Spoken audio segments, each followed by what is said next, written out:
What the fuck happened in sports this week? Thursday, January 21st, 2016. Um, we're going to talk about Antoine Randall saying he wished he never played football. Patriots and Broncos talking shit ahead of the AFC Championship. Josh Gordon applying for reinstatement to the NFL. And Tampa Bay Lightning suspending Jonathan Drouin after he no-shows his AHL game. So let's start off with Antoine Randall. What the hell? I mean, the NFL right now is in a really, really bad situation with concussions. The movie Concussion with Will Smith and Alec Baldwin just came out, mixing the NFL with a bunch of complete dickheads. I mean, not that we already didn't know that, but on Wednesday, or was it Tuesday? It was on Wednesday. Antoine Randall, in his story published in the Pittsburgh Post-Gazette, said, "Looking back, I wish I had never played football." Antoine Randall was drafted by the Chicago Cubs in 1997. He could have actually gone and played baseball if he wanted to, but obviously he felt that he had a better career in the NFL with the Pittsburgh Steelers.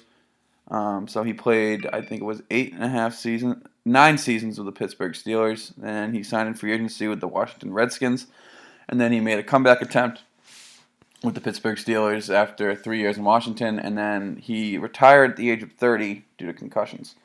So this guy coming out and saying that he wish he never played and that he has some memory loss and he has headaches and he has a hard time going downstairs is not good for the NFL.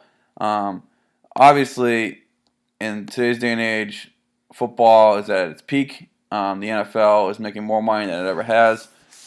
For a guy of Antoine Randall's status to come out, a guy that took a ton of hits over his career, he won a Super Bowl. He's probably one of Ben Roethlisberger's, like that '05 Pittsburgh Steelers team with Hines Ward, Ben Roethlisberger, Antoine Randall, the Boss. That was one of the best teams in the history of the Pittsburgh Steelers. For that guy to come out and say that is really bad, especially how the movie Concussion is pretty much based on Pittsburgh Steelers players getting fucked up and getting brain damage and turning into completely different people and killing themselves and killing their families. It's just not a good look for the NFL. That's certainly some bad shit that happened this week. But right now, the only thing you can really do is hope that Antoine Randall gets the help that he needs. We'll see what happens in the future. This probably isn't going to have any change on the way that league handles concussions, but it's definitely going to bring some bad PR at the NFL. Moving on. The Patriots and Broncos are firing shots at one another. So this all started on Monday when Denver Broncos started calling Tom Brady a crybaby. And then I think it was Antoine Smith that came out and said that, one of their defensive linemen. And then on Tuesday, a couple players came out and said that they're going to try to hit Gronk low. That's the only way to get him down. I mean, it's understandable. I mean, the guy's friggin' 6'7". He's huge. He's jacked. You're not going to be able to tackle him shoulder to shoulder. You're going to have to hit him low. I understand what the Broncos are saying. Then Gronk fires back with some fucking... I don't even know what this tweet means, but he tweeted, "I heard their whole team is good at giving low blows." I mean, to Gronk, that was probably the funniest thing that Gronk's ever said in his mind. In his mind, he's like, "Ho ho ho! I just told them that they all suck dick." But in reality, all it meant was they give low blows. I mean, Gronk, you know best. The hit by Chris Harris Jr. on your leg, that caused you to leave the game, and it made you miss out the next week. So I wouldn't say anybody's winning this whole firing shots at one another, but it's never a good idea to say Tom Brady's a crybaby, and it's never a good idea to say Rob Gronkowski gets away with a bunch of shit, because this year Rob Gronkowski has had more offensive pass interference penalties called on him than any other season. Clearly, other teams are saying that, or trying to point out to the referees that Gronk is pushing off. So look for the Patriots to make him a decoy in Sunday. I think Julian Edelman's going to have a big game. And a lot of people might think I'm crazy, but I can actually see Brandon LaFell having a big game because Gronk's going to be such a decoy. They're probably going to double cover him the whole game. They're probably going to put Von Miller, and then they'll probably get like T.J. Ward or Chris Harris Jr. to come down, and or Bradley Roby maybe even to come down and double up on Gronk and press him at the line of scrimmage. So look for Edelman and LaFell to have a big game. But overall, this is, I love it. You have to love people and teams talking shit like 6 days before a football game, especially one that's going to decide who goes to the Super Bowl. So we'll see what happens. Josh Gordon applies for reinstatement into the NFL. So ever since this guy was at Baylor, he's been a complete fucking mess. I believe the story at Baylor, the one that got him suspended the first time, was that he and a friend named Travis Jefferson, I believe his name was, were found by a Waco police officer, asleep in a Taco Bell parking lot. And there was weed in the car. You can probably guess. I mean, any college kid has probably had a night where they smoked a little weed and went to Taco Bell. No harm done there. But if you're gonna do it, don't fall asleep in the fucking parking lot, dude. Fucking rule number 1 of being a pothead: do not fall asleep in a Taco Bell parking lot with weed in your car, especially when you're a D1 football player. So he got suspended, transferred to Utah, forced to sit out a year, got drafted by the Browns in the second round. Quickly became a top wideout in the league. He couldn't stay out of trouble off the field. He got arrested for DUI in North Carolina in 2014. Failed a drug test in mid-season 2014. Got suspended. Failed an alcohol test the ensuing January. I don't know why they would test you. I mean, I guess they can test you for alcohol, but I mean, all you gotta do is not drink, dude. Just don't drink. But he drank.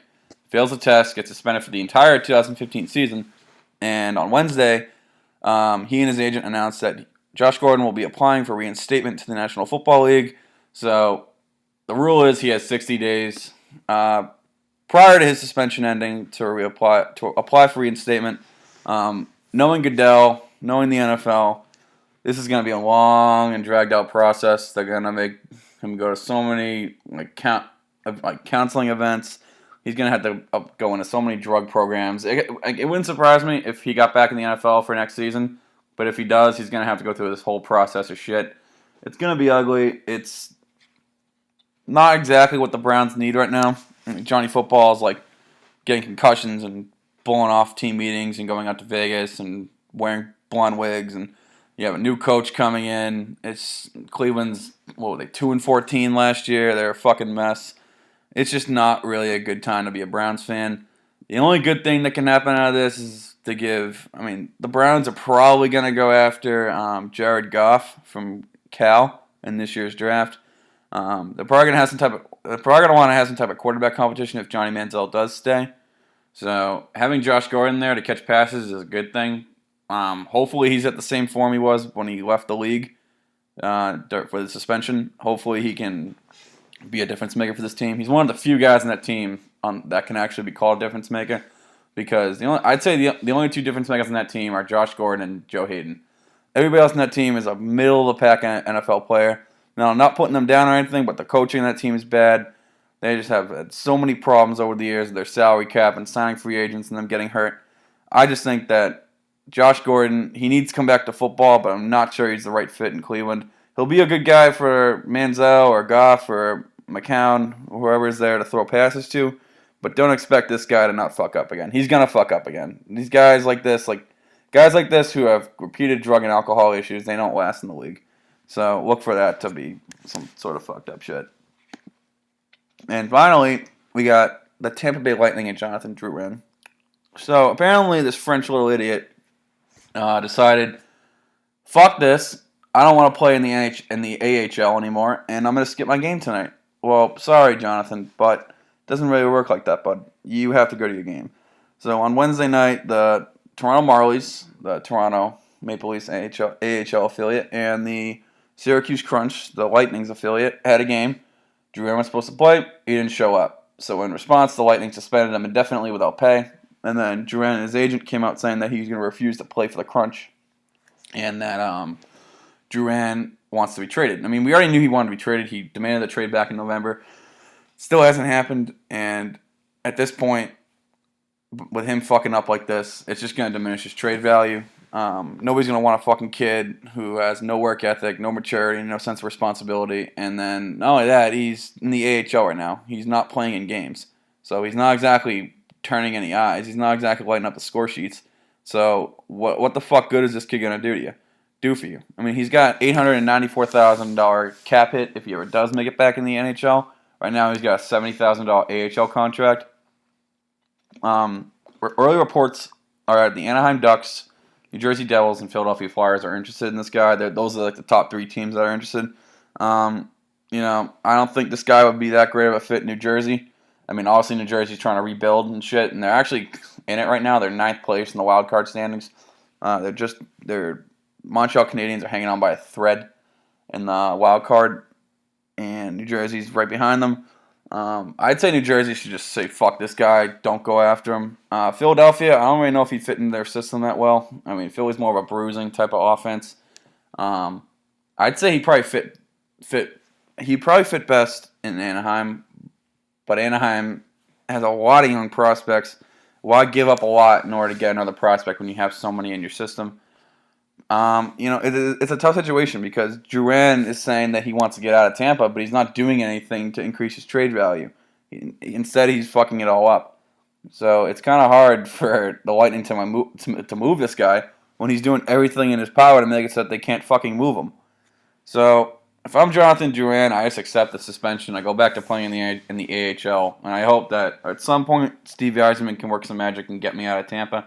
Otherwise, I'm gonna be rotting in the minors and not doing shit with my career for the next couple of years. That's just my perspective. But if I'm Jonathan Drouin, that's what I'm doing. I mean, you're already getting paid almost $1 million a year to play professional hockey, dude. Just take advantage of it. Don't throw it all in the toilet. Don't be a Lenny Bias. Don't be a fucking Johnny Football. Just do it, man. All right. That's going to do it for today's What the Fuck Happened in Sports. Hope you all like it. Peace.